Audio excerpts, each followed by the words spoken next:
សួស្តីបងប្អូនទាំងអស់គ្នាតោះថ្ងៃនេះយើងមករៀនធ្វើសៀវម៉ៃសាច់ជ្រូកចិញ្ច្រាំទាំងអស់គ្នា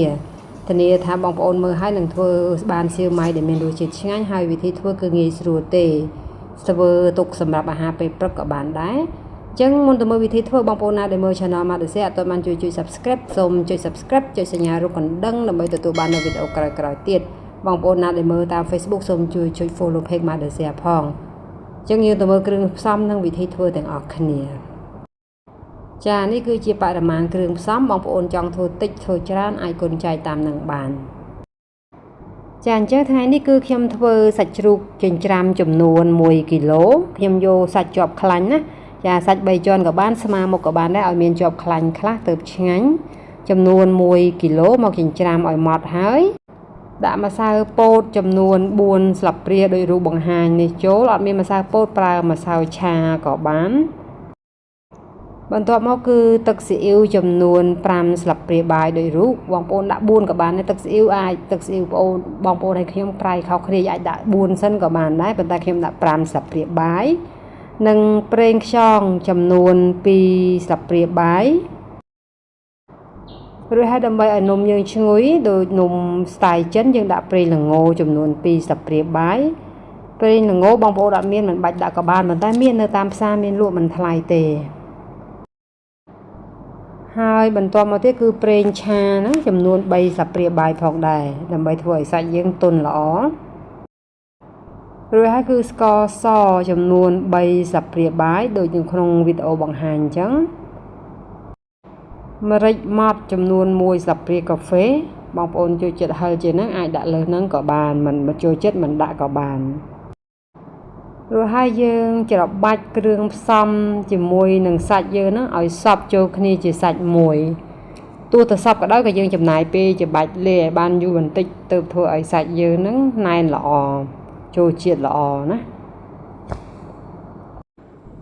ចាបន្ទាប់ពីច្របល់ឲ្យសាច់យើងចូលគ្នាល្អហើយដាក់ស្លឹកខ្ទឹមចង់ដាក់ក៏បានមិនបាច់ដាក់ក៏បានទេណា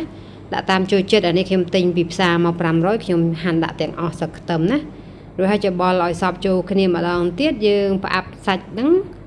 ទុកនៅក្នុងទូទឹកកកចារយៈពេល30នាទីទៅ1ម៉ោងក៏បានដែរចារួចហើយយើងមកត្រៀមសម្បកនំយើងគឺខ្ញុំប្រើសម្បកគៀវធម្មតាបែបនេះនៅផ្សារមានលក់ណាមកកញ្ចប់ដូចជា3500មានច្រើនណាចាហើយដើម្បីឲ្យស្រួលខ្ចប់គឺខ្ញុំយកមកកាត់ជារាងមូលបងប្អូនរោចានល្មមមកប៉ុណ្ណឹងមកកាត់ចុងចេញដើម្បីឲ្យបានរាងមូលយើងក្នុងស្រួលក្នុងការខ្ចប់ចា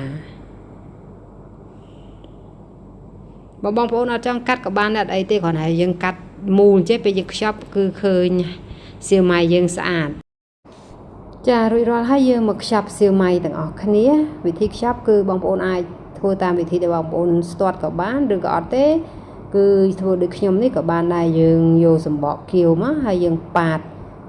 សាច់ជ្រូកហ្នឹងឲ្យពេញផ្ទៃសម្បកគៀវបងប្អូនធ្វើលក់អាចប៉ាតឲ្យស្ដើងជាងនេះក៏បានដែរខ្លាចលក់អត់សូវចំណេញបើយើងធ្វើហូបចង់ដាក់ឲ្យច្រើនតាមចំណូលចិត្តក៏បានដែររួចហើយយើងយកដាក់ចូលក្នុងខ្នក់ដៃកន្លែងកលុកដៃនេះបងប្អូនមើលតាមវីដេអូធ្វើតាមទៅចាហើយច្បាច់ធ្វើឲ្យរាងមូលមកធ្វើឲ្យសាច់ជ្រូកហ្នឹងឡើងមកលើមកដើម្បីឲ្យមើលទៅឃើញដូចសាច់យើងច្រើនហើយបើបងប្អូនចង់បាច់សាច់ណែនល្អទៀតយើងថែមបើសិនជាអត់សូវពេញយើងអាចថែមឲ្យពេញហើយធ្វើ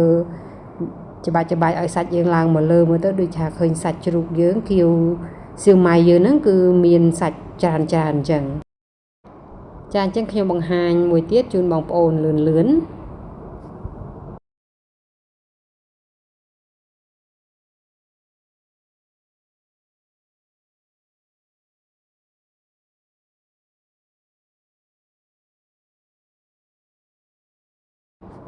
ចាអញ្ចឹងបានមកលឹងសឹងហើយគឺខ្ញុំទៅត្រៀមដាក់ចំហុយចាអញ្ចឹងខ្ញុំត្រៀមដាំទឹកឲ្យពុះរួចហើយគឺខ្ញុំដាក់សៀវម៉ៃរបស់ខ្ញុំចំហុយរយៈពេលប្រហែល20ទៅ25នាទីអាស្រ័យលើសៀវម៉ៃតូចឬក៏ធំយើងចំហុយតតែសាច់ជ្រូកយើងនឹងឆ្អិនល្អទៅ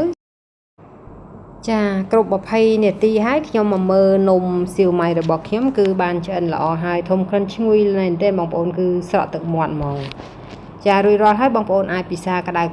ឬក៏ទុកឲ្យត្រជាក់ដាក់ក្នុងទូទឹកកកវិញពេលថ្ងៃណាចង់ពិសាចាំយកមកកម្ដៅក៏បានដែររួចរាល់បងប្អូនអាចលាបខ្ទឹមឆាហ្នឹងពីលើតិចក៏បានបើបងប្អូនអត់ចូលចិត្តមិនបាច់លាបក៏បានដែររួចហើយយើងមកធ្វើទឹកសម្រាប់ជ្រលក់ម្ដងគឺប្រើទឹកចំនួន100ក្រាមឬក៏1ខាំហើយខ្ញុំដាក់ទឹកខ្មេះចំនួន60ក្រាមបងប្អូនអត់មានចិញ្ចៀនថ្លឹងដួសនឹងស្លាបព្រាប្រហែល3ស្លាបព្រាខ្លីៗណាបងប្អូនរួចហើយស្ករសចំនួន50ក្រាមឬកន្លះខាំនិងទឹកស៊ីអ៊ីវខាប់ខ្មៅទឹកស៊ីអ៊ីវខ្មៅអាខាប់បងប្អូនចំនួន50ក្រាមនិងកន្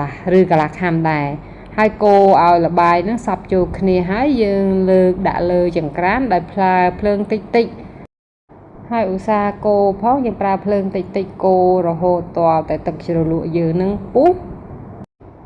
ចាបន្ទាប់ពីចាប់ផ្ដើមពុះហើយយើងបន្ថយភ្លើងឲ្យខ្សោយហើយយើងបន្តការរំងាស់ប្រហែល5នាទីទៀតដើម្បីឲ្យទឹកស៊ីអ៊ីវយើងនឹងរៀងពេលធ្វើរួចមកទឹកជ្រលក់យើងនឹងគឺរៀងខាប់បន្តិចណាចាបើបងប្អូនចូលចិត្តហឹរអាចពេលហ្នឹងបន្ទាប់មកយើងអាចដាក់ម្ទេសបន្តិចបាន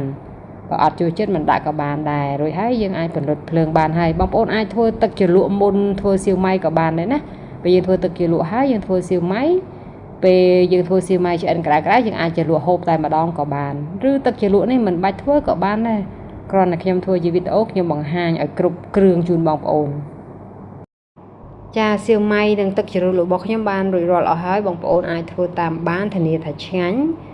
ខ្ញុំធ្វើសម្រាប់អាហារពេលព្រឹកឲ្យកូនទេបន្ទាប់ពីខ្ញុំធ្វើហើយខ្ញុំដាក់ចូលទូទឹកកកទុកក្នុងប្រអប់អញ្ចឹងទៅពេលព្រឹកឡើងកូនចង់ហូបខ្ញុំយកមកកម្ដៅទៅឲ្យគាត់ហូបមុនទៅសាលារៀនអីអញ្ចឹងបងប្អូនអាចធ្វើបានធ្វើហូបភ្លាមក៏បានដែរបើយើងទៅរេស្តូរ៉ង់ទៅហាងបាយកំងគេថ្លៃចាតែបន្តិចហ្នឹង1រៀល2រៀលបាត់ហើយអញ្ចឹងយើងអាចធ្វើសាកល្បងលោមើលហើយវិធីធ្វើអត់មានពិបាកទេគឺងាយស្រួលមែនតើអញ្ចឹងអរគុណច្រើនបងប្អូនមើល Channel Madosia ហើយដែលអត់ទាន់បានជួយចុច Subscribe Channel Madosia សូមជួយចុច Subscribe ចុចសញ្ញារូបកណ្ដឹងដើម្បីទទួលបាននូវវីដេអូផ្សេងទៀតបងប្អូនដែលមើលតាម Facebook សូមជួយចុច Follow Page Madosia ផងហើយនេះជា Telegram Madosia បងប្អូនមានចម្ងល់មានបញ្ហាអាចសួរតាមនេះបានអរគុណច្រើនជម្រាបលាជួបគ្នានៅវីដេអូក្រោយទៀត